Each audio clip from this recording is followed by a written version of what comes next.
Robertson pins his ears. During the early part of the 1970s, the Australian Rugby Union team struggled to keep pace with the rest of the rugby world.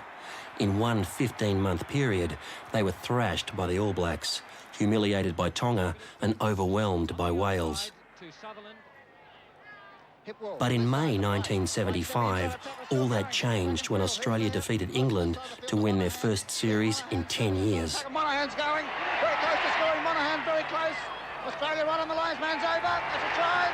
It was a dramatic victory, achieved with a step-forward attitude and a refusal to be intimidated. Later that year, a 30-member squad travelled to the United Kingdom and Ireland for a 3-month tour. With test matches against England, Scotland, Ireland and Wales, a tour like this was the pinnacle of any player's career. It was also a perfect opportunity for Australian rugby to gain back respect in the birthplace of the game. Well, the players have been fighting there for 30, 40 seconds. Richardson holding the pass, delaying it beautifully. Well, call that one a bit here. They're all still standing, Norman. This is what rugby's all about. Fairfax breaking away. Chance for Australia here, Fairfax to halfway. Picture tells it all for Australia. Another one by the Australian team. Well, I've never seen this before by the Australian Rugby Union team. They have the better slowed cut and the whole team there. Australia deserved their victory and did it well. The Wallabies were confident their style of rugby would bring them success in the United Kingdom. And a penalty here. But their recent victory over England was shrouded in controversy. The brawling during the match at Ballymore dismayed English officials. They threatened to cancel the English leg of the tour unless they were given an assurance there would be no repeat of the violence. Unfortunately, the Australian Rugby Union took this threat seriously. We determined that we would be very well behaved and we'd be great ambassadors for Australia and our sport. They wouldn't have cancelled it. There was too much money involved. They should have told them to shove it. Coach Dave Brockhoff shouldered much of the blame for Australia's aggressive approach at Ballymore. Are there ever any instructions if a situation develops that the whole forward pack will get in there as one? I would think they'll be stepping forward, looking after the ground, and I imagine they'll look after themselves to the rules of the game. In another attempt to appease Northern Hemisphere sensibilities, Australian rugby officials took an extraordinary step. They banned him from talking publicly for the duration of the tour.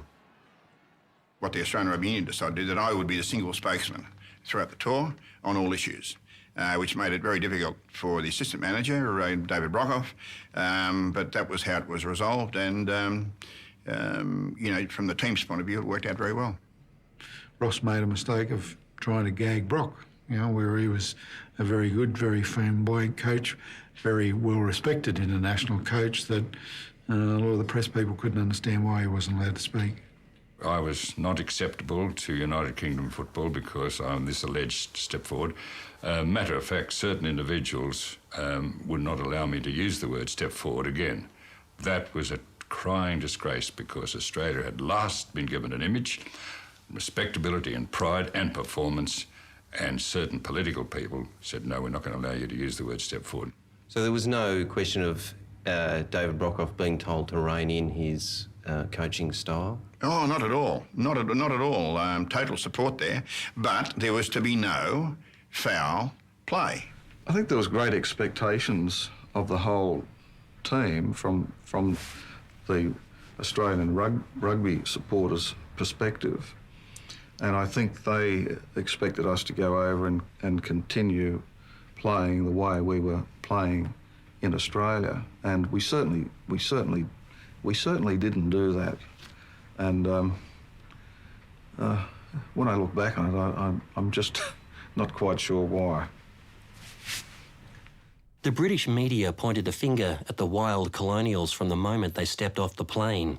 Every little tiptoe through the chill that went on in Ruckle Mall, you know, was played on TV over there the day we arrived and prior to us arriving. So they sort of painted a pretty ordinary picture Australian rugby with respect to violence on the field. Yeah, they didn't like us very much in those days. There was a real, I think there is an attitude that English rugby and UK rugby and Welsh rugby in those days particularly was dominant, and we were the newcomers, and we're trying to establish ourselves as a force in world rugby, and I think we were discounted to some extent and derided particularly about the way we played the game in '75, particularly about being so physical. We're here to play open rugby. What has been and gone is gone. It's in the past. Let's not dwell on it. Let's move forward on that. And I think the players as a whole, we certainly approached the tours in that fashion. The first Test match against Scotland was the game that got away. The Australians were nervous and could not get the ball across the line. When they finally did, winger Paddy Batch didn't realise it, and a try went begging. They said later a dead man would have scored, and that's probably right. It would have made a big difference to the result, but Paddy was trying to do the right thing and unfortunately at the wrong time. After their disappointment in Scotland, the Wallabies moved on to Cardiff for the most important game on tour. Welsh rugby power was at its peak, with a national team containing some of the best players to have ever played the game. JPR Williams, Gareth Edwards, JJ Williams, and the famous Pontypool front row. You get formed up, get ready to go down straight away before the opposition. The referee called the mark, and we stood back, say, half a metre from that line, but the Welsh stood back 2 metres from that line. And Melvin Davies has opted for the first scrummage of the match. And they just came in so hard, and I can just remember the whole body just shaking. I just couldn't believe the power that came through. It was just enormous. We were just sheared through the earth as they moved forward. You almost felt that if somebody puts a foot wrong here, something serious is going to happen. Sometimes they were beaten before they went on the field. I'm sure of it, just because of the reputation. We knew that it was going to be a hard day at the office, you could tell from that very first scrum, yeah. Reg Smith, the bulwark in this Australian pack over the years. Combined with the flair of the Welsh backs, the Australians had no answer. Melvin Davies, fed out from Bobby Winter. Edward, John Bevan. Brave Gravel. Gravel almost through, gives it to John Bevan. There must be a score here for JJ Williams. And Trevor Evans gets it. Out there to Gravel. Gravel to JJ Williams. Is he going to get his third try? JJ Williams with a quick through. Can he get the touch? And he has! They absolutely cleaned us up. They really put the cleaners through us. We were beaten everywhere over the paddock that day. They were a pretty brutal side. There were 7 changes to the team for the game against England. Stuart McDougall and Steve Finane were both selected for their only Test match on tour. They'd been in the thick of the action 6 months before against the English, and many felt their presence might give the Wallabies an edge. But there were no fireworks this time around, and the game turned out to be a fizzer. I think the selectors were a little bit desperate, and they just needed to try a different combination, which really didn't work. And there was a few blokes whispering in our ears about, don't do what you did at Ballymore and all this sort of thing. I know I copped a few comments on the side, so you went out there and were a little softer when I look back at it than I would have liked to have been. Anyway, that's life. Laurie Monaghan once again to throw to the shortened line over the top to Greg Cornelson. The interception by Barry Corliss. Corliss, it must be a score for Mark. It's going to be Maxwell out to David Duckham. What a half tackle by Paul McLean, but he couldn't bring him down. 3 Test matches, 3 losses. The tour that had promised so much had delivered little. And Twickenham hasn't seen anything like this for a while. Injuries to key players and the controversy over their aggressive style had all taken their toll. I had high expectations of going over there and belting the crap out of everyone, I didn't get to play a Test. But Dave Brockhoff never gave up and drove his players relentlessly. I can remember saying to Turnbull at one point on that tour that, you know, at this moment, David Brockhoff is probably the best coach in the world, and I'm sure he probably was. By the time the Irish Test rolled round, they were finally getting it right. Paul McLean poised on the blind side. Robbie very close to offside there. The switch move to John Ryan. He'll pound his way over. John Meadows is there to cover. And Mark Lone once more. Lone, another of those powerful runs straight downfield. Support from Weatherston, and this will seal the Australian victory. Had they adopted through the whole tour the focus they had in that last game and played it with the same sort of emphasis, they probably would have done a lot better. Well, we called it the 25% Grand Slam. The Irish Test was the only one that we won of those 4. 13 weeks on the road proved to be an invaluable experience for the young team. But the trip achieved little in the way of earning respect for Australian rugby. Asked to sum up the tour, a Welsh official made some condescending remarks that would be long remembered by the players. He said that we weren't much of a team and we would be remembered as good social tourists. There was just that patronising attitude, you know, basically tapping us on the backs and saying, well, you can sing well and you can tell the spin a good Aussie yarn, but you're not much as rugby players. And we didn't need it. And the Fijians charging upfield. Here they come towards halfway. When Fiji toured Australia in 1976, there were high hopes their enterprising style of rugby would attract large crowds and much-needed cash for the ARU.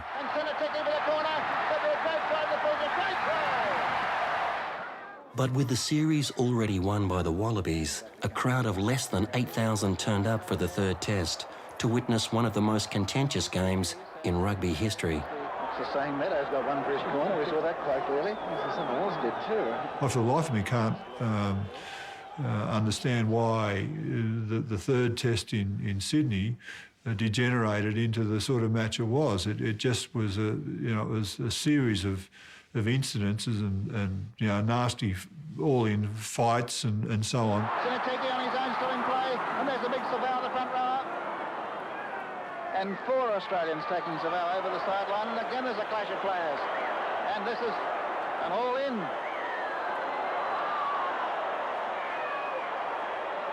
Well, nobody's on the field of play. A few of my players started to retaliate, and they just got a bit sick of it. Not only Fiji were playing dirty, sometimes Australian too were playing dirty. I think when Joe Savao kicked Rod Hauser, it just was the pinnacle of some frustration that the Fijians had. And a penalty again. And looks like someone might get sent off the field here. Savao, I think, has been sent off the field. And he's calling the captain over. He sent him off and he wouldn't leave the field, but he finally, told him that he'd been sent off and he had to leave the field. Some of the players, they said it's not fair because they should have sent on one Aussie boy too, like Australian player with one Fiji player, and that could have been fair. Number 3's come back on the field.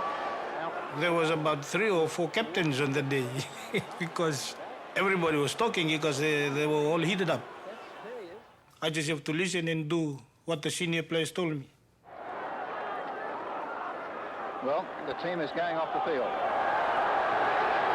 The Fijians are walking off the field. Now, that's absolutely sensational.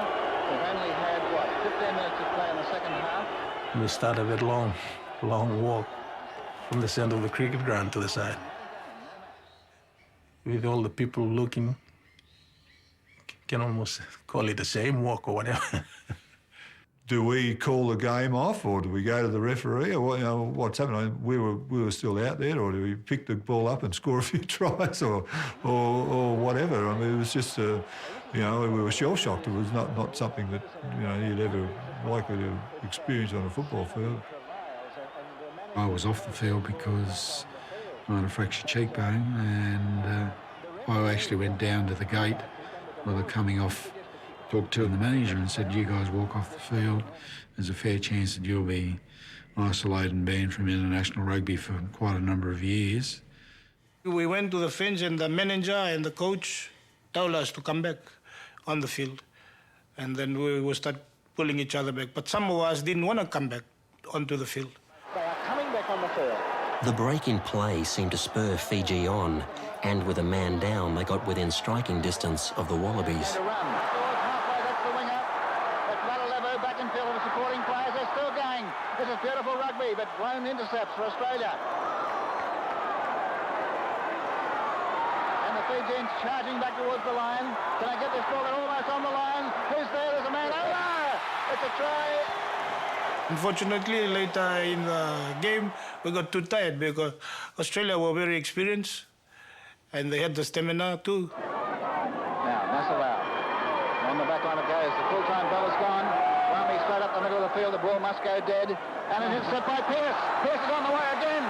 Pearce is really going strong. The wing is with him, Ryan. Ryan will score after the bell. 27-17, the try after the bell. There is certainly no ill feeling after the game. Whatever happened in the field that day stays there. Everyone goes in and have a drink, and in hindsight, we ended up joking about it. There was drama off the field as well. The ARU was broke, and there were no test matches at all in 1977. What the game needed was a kickstart. It finally came with a rush from a bunch of school kids who showed the world how rugby could be played. This style of football had its genesis in a state-run school in the Sydney suburb of Matraville. It wasn't like a private school where the discipline was strict and I guess their style of rugby was entrenched into the system. We just played to our natural ability and therefore we weren't under pressure, and it was always a lot of fun. I mean, we spent most of our time playing touch football at training, and we'd probably have a 5-minute run and it looks good. That's it, let's go home. I was approached by Terry Curley, who was the coach at the time of St Joseph's, unquestionably the greatest rugby school historically in Australia, no doubt about that. We were actually on the oval at Matraville training, and Jeff Mould, the coach, walked over to us and said, well, I've done it. We've got a trial against St Joseph's College in a week and a half's time. And all of us said, well, that's great. Who was St Joseph's? Must be just another school, so no problems. We've turned up there. We've got our Matto high jumper on. We've got board shorts. We've got multicoloured socks. Our hair's out here, like no one really cared. St Joseph's turned up with 4 buses, 1 for the team and 3 for their supporters, all the other children. And all of a sudden we're starting to look at Molly and going, mate, what's going on here? Like, what have you gotten us into? We took the field and they scored within the first couple of minutes, and I thought, oh, here we go. These guys really know how to play.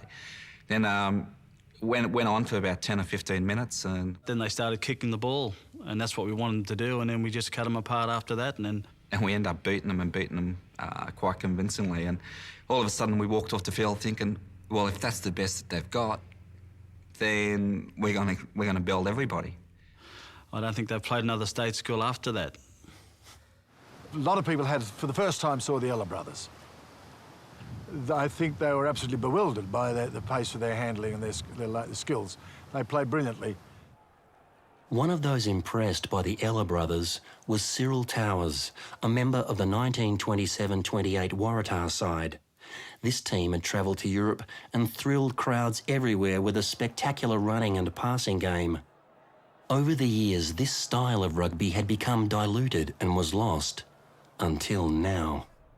I remember him coming home and saying, we're celebrating. He said to Mum, we're celebrating. He said, I've seen the most talent in a backline that I've ever seen today. He used to walk from Clovelly to training, or to Matraville High, which is a fair hike. And he was basically, with Jeff Mould, basically told us or taught us how to play with the flat alignment, running straight, quick hands, support. Matraville High won everything for 2 years. At the end of 1977, 5 players and the coach were selected for the Australian schoolboy tour to the UK and Ireland. This team contained players who would go on to dominate both rugby union and rugby league for the next 12 years. You could have put 5, 6 different combinations together and they would have been just as successful as the starting lineup. You know, guys like Wally Lewis, who never played a test, Mick O'Connor, who only played one, you know, world-class players, you know, they're fantastic players and should have played more. One can't recall another team having such all-round excellence as they had. Very easy to coach because there were so many talented boys in the team. But my wildest dreams wouldn't have suggested that they were going to be as successful as they were. That success was achieved by a style fostered at Matraville High, the flat attack. Run the ball at every opportunity and never kick it back to the opposition. If you were asked the smallest schoolboy what part of rugby does he like most, they will all tell you running with the ball. They won't say kicking or tackling or anything else. They'll say just to run with the ball. That's what we practiced for the whole time after the team was picked until we went away. That's all we did. You know, this just worked on our hands and how quick we could do things and back up and rah. That was the focus of the whole, probably 2 or 3 months before we left. We didn't invent the flat alignment. The flat alignment was always there. We probably did it better than most. It was rugby in its purest form and generated extraordinary media coverage. Playing at Cardiff Arms Park was the highlight of the tour. After a quiet first half, the Australian boys cut loose, delighting the Welsh crowd.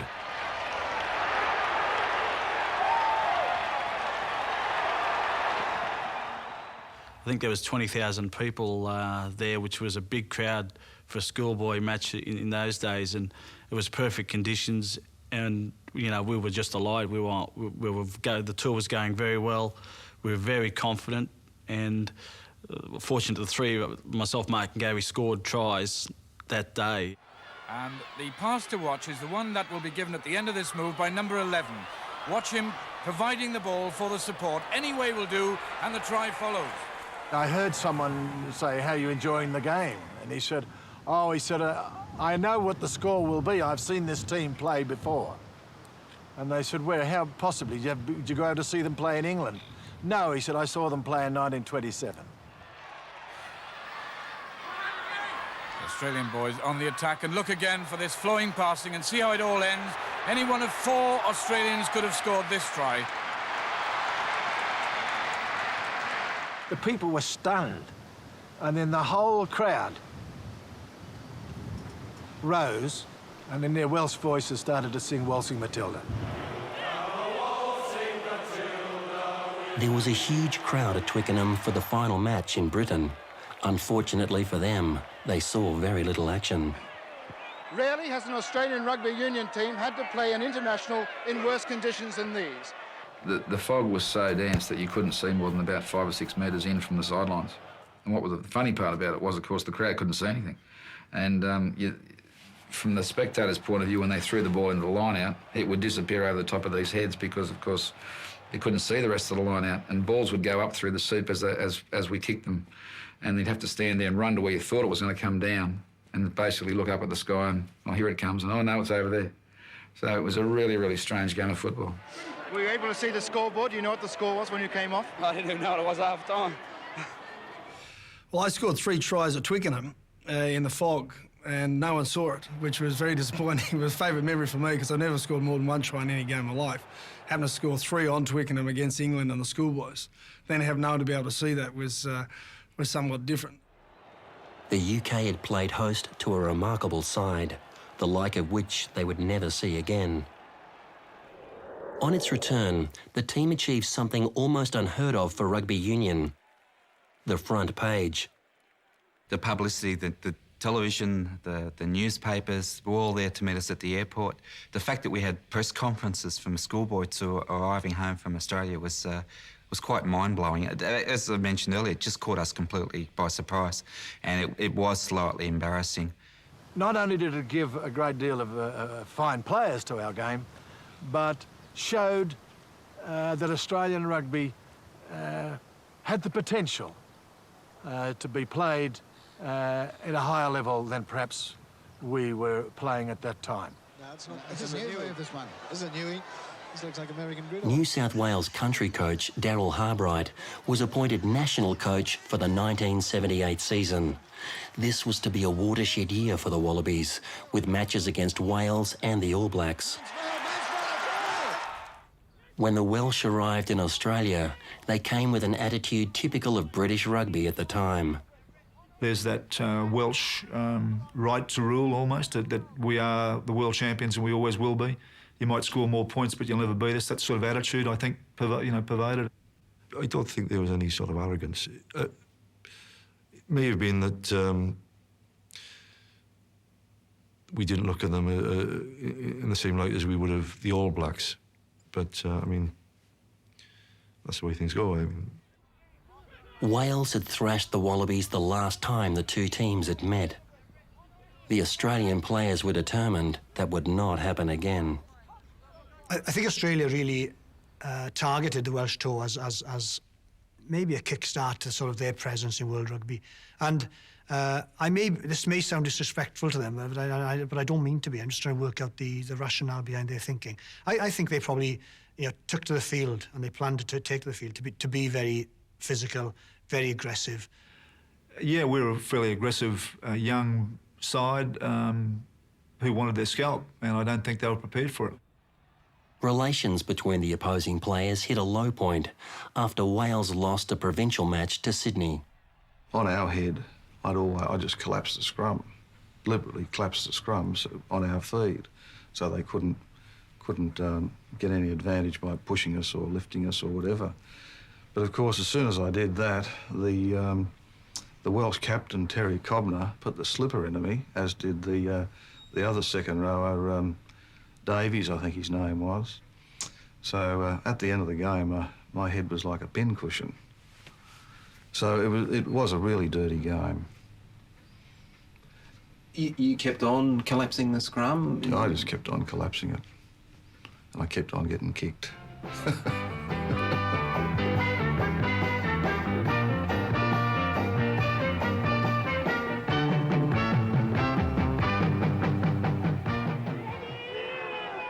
There's the push by Wales. And there's a push and a half. Look at number 3. Now McLean, his chip kick through. They're coming through on this one. Where's JPR Williams? He was a long way back. And a clash of players, they're all in. There were things that went on in that game, and sort of 20-odd years on, you don't want to dwell on who was to blame. But I think both sides were rather guilty of inflicting things on each other, I suppose. A loose head. And a free kick has been awarded here. And again, a clash of players. Cobner's involved there with Cornelson. Stan Pilecki and Peter Horton and Steve Finane were the props on that day, as indeed the second test, and they were being kicked by the second rowers, and whatever goes around comes around. Terry Cobner went down on a ball, and I just went in, and I just rucked for the ball, and I missed it by about 5 or 6 inches, and just happened to nearly take his right ear off. And there's Cornell. Cornell, number 8. It's a penalty, Australia. Benmore Williams, Gareth Davis to Fennick. Fennick back in field. And Fennick still going. Fennick back over here to Gravel. Gravel very close. Back to Benmore Williams. It's a try. Try to Wales. 9-8 to score. Australia looking for this ball. Here's the chance. Out to this side of McLean. And Cornelson. And Crow on the wing. Crow back in field.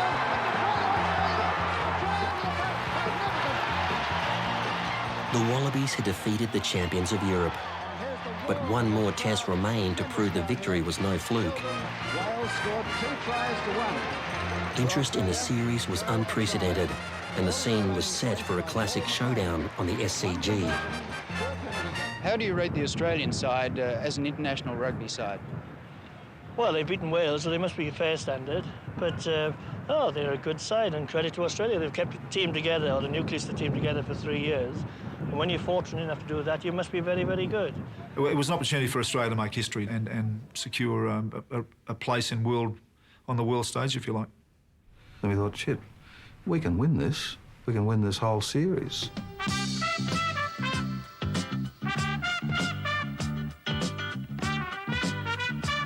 McLean to kick off for Australia. And the new man on the far side there, well, that's Gareth Davis, the 5'8", in fact, who kicks him to touch. First line out in the game, whack, got a hit over the head. Well, that started something between me and my opponent, and I think it was Jeff Wheel, and they try it on. If they get away with it, they keep doing it. If they don't, they stop. They had a technique which is now illegal, and it's called you hinge a scrum. The whole weight of the scrum wheeled around on me, which puts an enormous amount of pressure on a loose head prop, and that is an intimidating experience. If you let them do that all day, you're going to be in all sorts of strife. We all get in our scrapes and confrontations. I mean, that is the biggest part of the game. You know? But I can't see what I did to upset him in the second test, because I was only on the field about a minute, so it wasn't long enough to upset anybody. We won the head, was our head, and the scrum came up, and I stepped into Graham Price and whacked him. Out to Paul McLean, and there's the little chip kick he did so well in Brisbane. That's Knight for Australia. Knight almost to the quarter. Covering up is Holmes on the far side. There's a clash of players back on halfway. There's Gerald Davis. Back in field to JPR Williams. JPR over halfway, looking for Davis again. Good passing. Davis is still going. And still at halfway, there's a clash of fight going on as the game goes on. Well, the players have been fighting there for 30, 40 seconds, and Wales almost scored a try. And there's a man coming off. Well, here's the man coming off the Graham field. Price. It's the front row, Graham Price. He is leaving the scene, and it means that in the first few seconds of play, it's possible that he may be replaced. You know, I didn't mean to break his jaw, and I'm sorry that I broke his jaw, but I'm certainly not sorry that I threw the punch. I didn't see it coming. I was in a very vulnerable position, and I broke my jaw. I don't believe the guy intended to break my jaw. It was just something that, I mean, he was a good puncher, you know, and he caught me on a very vulnerable moment. Batch on the far wing. And Batch in touch. It was again a clash of players on the far side. There's a big problem here. There's a big problem here now. The referee went in there, and we've got a problem on our hands now. Every time you let the ball go, every time you ran to a line out, it was a case of looking over your shoulder, which obviously isn't the most healthy way to play rugby, and certainly not a way to play rugby that's to be recommended. Australia, the tap kick back to Lone. Lone charging up towards halfway. He's straight through. Lone still going. A magnificent effort. Intercepted by JPR Williams. Now to McLean. A drop at goal, and that kick is there. A drop goal by Paul McLean. And a lot of the Welshmen disputed that decision. There must have been 4 or 5 of them talking to the referee and waving as though that went under. We just couldn't believe it when the fullback threw me the ball for the dropout 22, and the referee, sort of Dick Byers, I think, run into the halfway line with his hand up. We thought, well, he's got to be joking, you know. But well, that's life. It's a great story you can retell, I suppose, and perhaps we shouldn't look too seriously upon these things. The Welsh players claimed that it didn't go through the Yeah, place. no, well, they were right. It didn't go through the It didn't place. go through, no. I think everybody except the referee thought that he'd missed. But never mind, that's the result. And although I didn't see it, I was in St Vincent's Hospital in in Sydney. That's Lane. Working the far side goes Holmes, a chance of JPR. The winger on the far side, Gerald Davis, he's in. And that's a record equaling try by Gerald Davis. A magnificent effort by him. It's 19-17. Now here's the shot at goal, which may level the scores. It's wide, so Australia still in front by a mere 2 points. And Monahan finds the line, and there's the siren. And Australia has won by 19 points to 17. Australia's dramatic victory over one of the best teams in the world was overshadowed by one incident. The Welsh manager, Clive Rowlands, let everyone know what he thought. The after-dinner speeches, Clive Rowland got up and had this incredible whinge about what had happened and saying that there was no room for thuggery in the game and that it should be stamped out, etc., etc. And what happened during the game was completely unforgivable. And then the Australian Rugby Union president hopped up and he just said, yes, well, yes, and that was it. And I felt terribly let down, and I think a lot of the other players did as well. I didn't need anyone to justify what I did. You know, as I said before, I didn't intend to break this bloke's jaw. It was just something that happened. But what I wanted and what all the other players expected was our representative to put the whole thing in perspective and serve it back to Clive Rowland and say, listen, Clive, you blokes got as good as you gave. And they didn't do that. And that was very disappointing.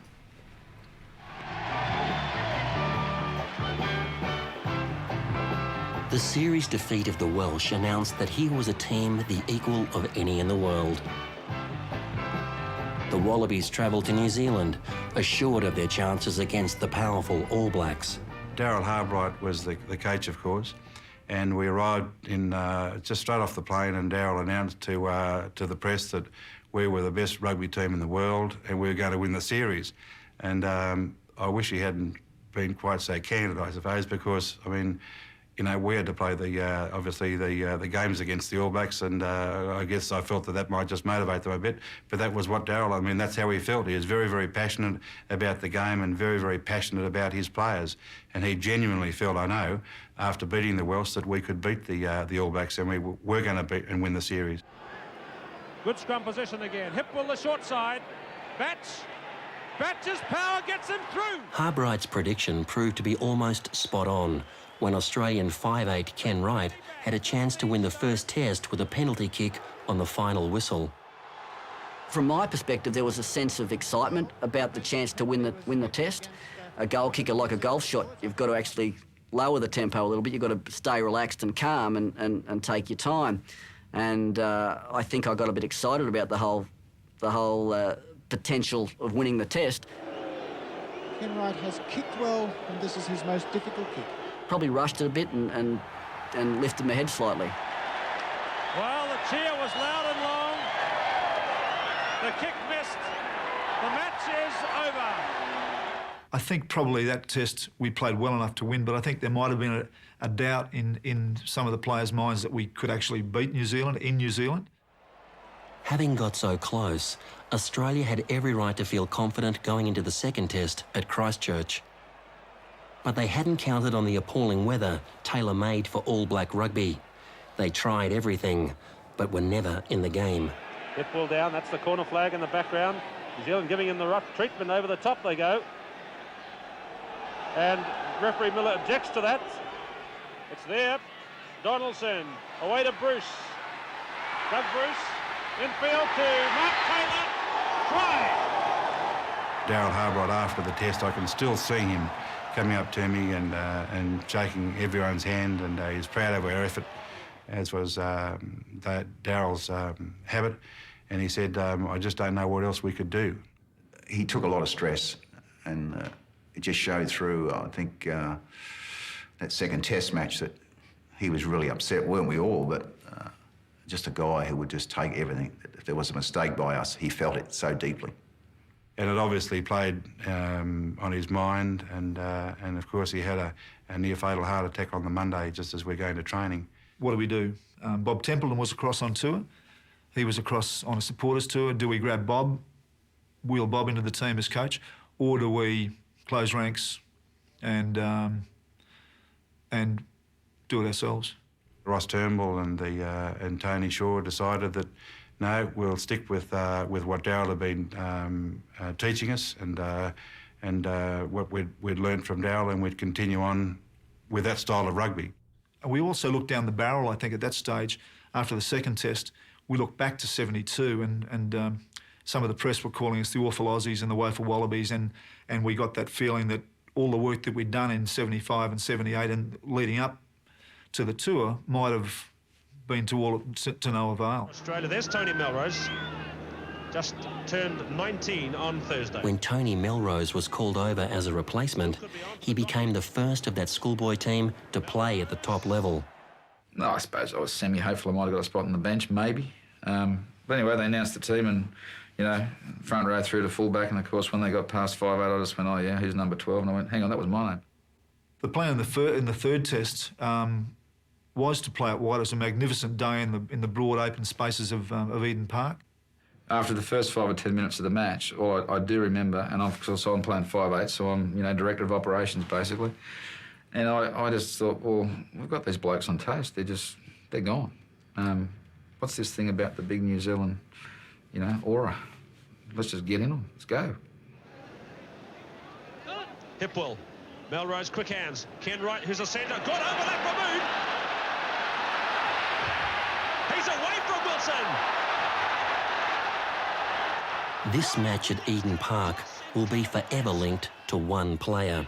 10 minutes, deep throw, loose ball. It's a try. Greg Cornelson got it. Hipwell is bypassed. Melrose through again and running. Right. Richards. That's the goal line. Cornelson again. Greg Cornelson's second try in the match. Here we were in front, and I think, God, I wish the game was over. You know, we're in front of that stage, and that is a vivid memory. But we still had 40 minutes to go, and the game only got better for us. Cornelson, Hipwell, Ken Wright, who's not been in the game much. A good little run by Ken Wright. Gary Pearce. Oh, what are we getting for the second half? Gary Pearce. I think I exerted more energy after scoring the try than actually before it, so I was pretty happy. That picture tells it all for Australia. Do many people remember that you scored that day? No. I think it's the subject of a whole lot of trivia around the country. Dalton, McLean, tap ball. Oliver trying to get through. Hipwell beyond Melrose to right. Oh, what a sidestep, Ken Wright. Beyond Melrose to right. Oh, what a sidestep, Ken Wright. Trying to run across to find Betts. That's the corner flag. Cornelson, 3 in a row. Greg Cornelson has scored 3 tries.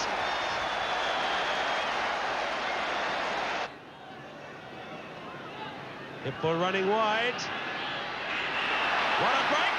It's not back. Cornelson, that's 4 tries.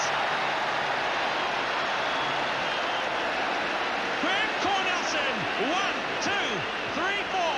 4 tries. Pretty fluky bastard, isn't he? 4 tries in a test match. And it's fascinating to see that none of them were from a pass.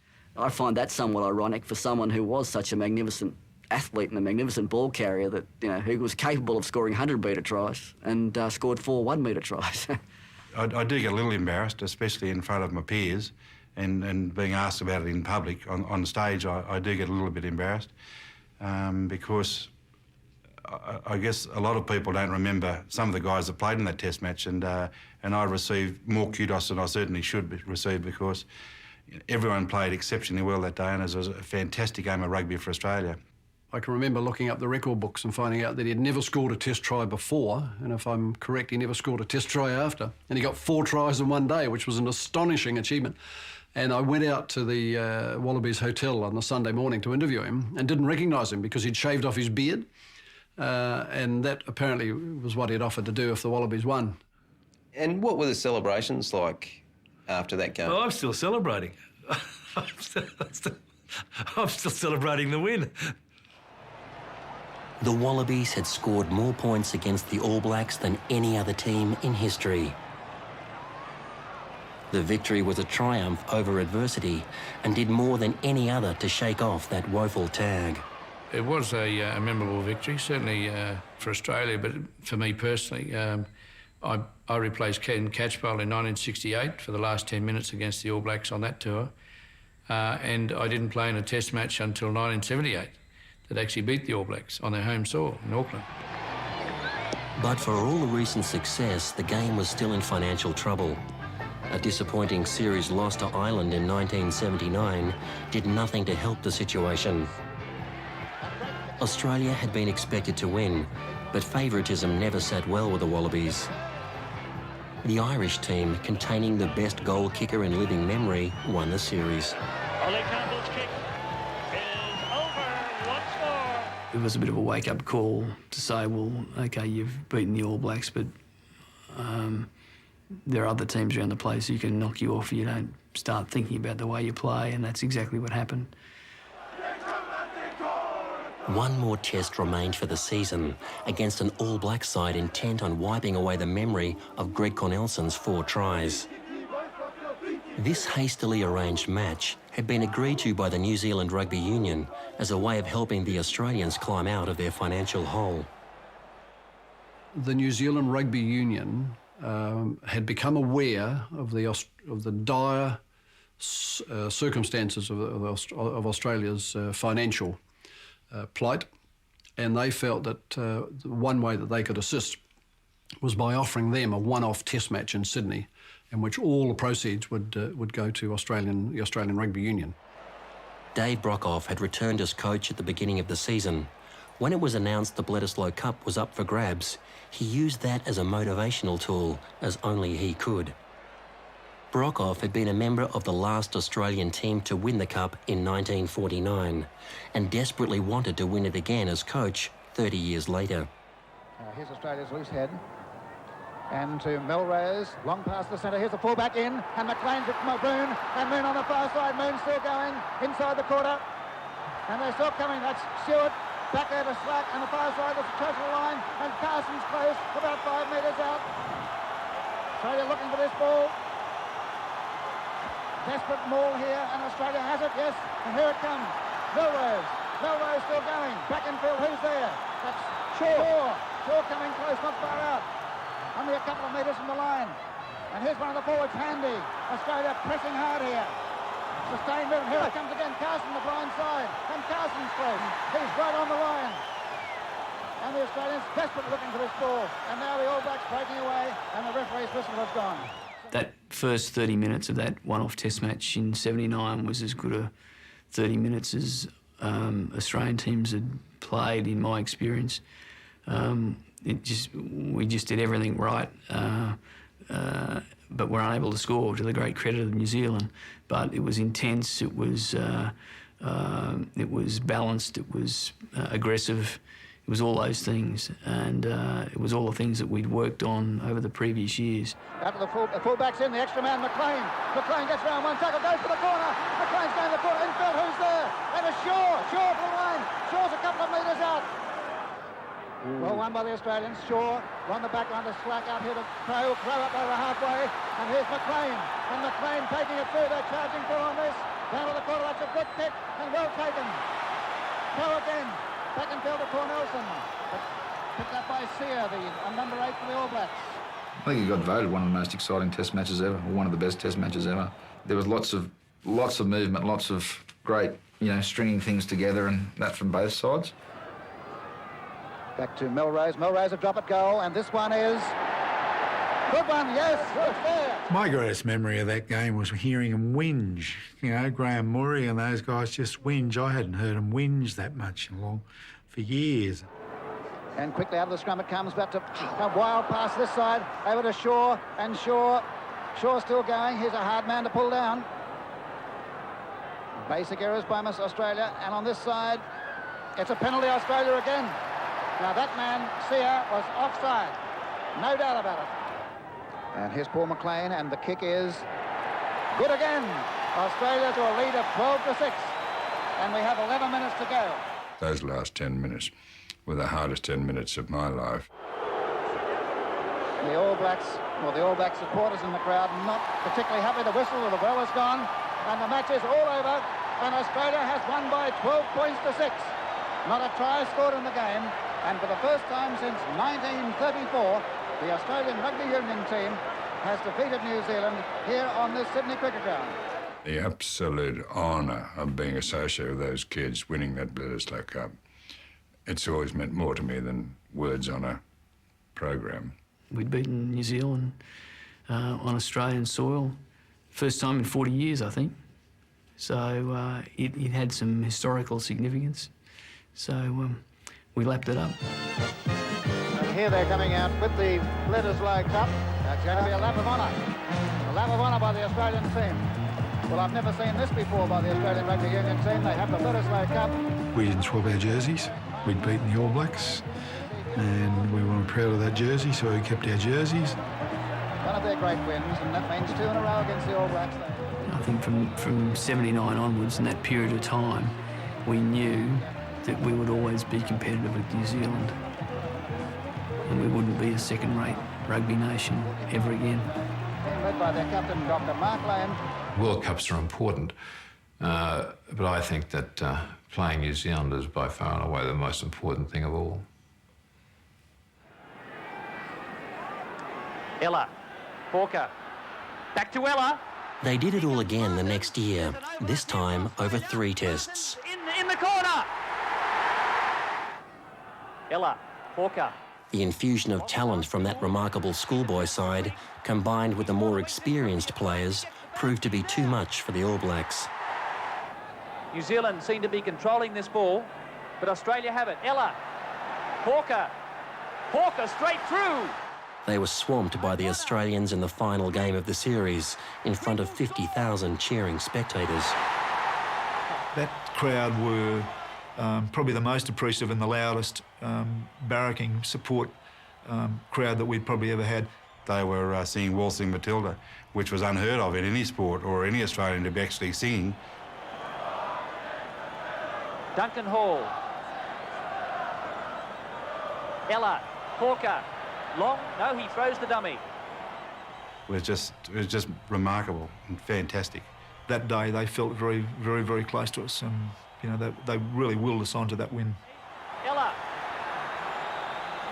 nowhere to go. Got the pass outside. Here's an overlap. This should be an Australian try to O'Connor. And the young Australian backs are running riot. I certainly think that from that moment on, for that series on, that then Australian rugby changed forever, because it was a continuation of the schoolboy rugby that we did in 77, 78 that actually carried through in 1980 and then onwards. So I guess to a certain extent the schoolboys and then the influence we exerted in that series against the All Blacks in 1980 basically changed the style of Australian rugby and the attitude of Australian rugby forever. This is what the crowd has been waiting for. The Wallabies had won the Bledisloe Cup for the 2nd year in a row. For a team that had struggled throughout much of the 1970s, this was a remarkable achievement. The profile of rugby went through the roof, and crowds began flocking to matches with the expectation of victory. More importantly, the future of the game was secured, and that was all the most optimistic rugby fan could have asked for.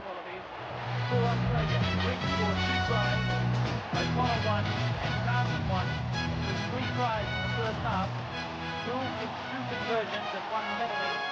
Mark Miller kicked the field goal, scored the All Blacks.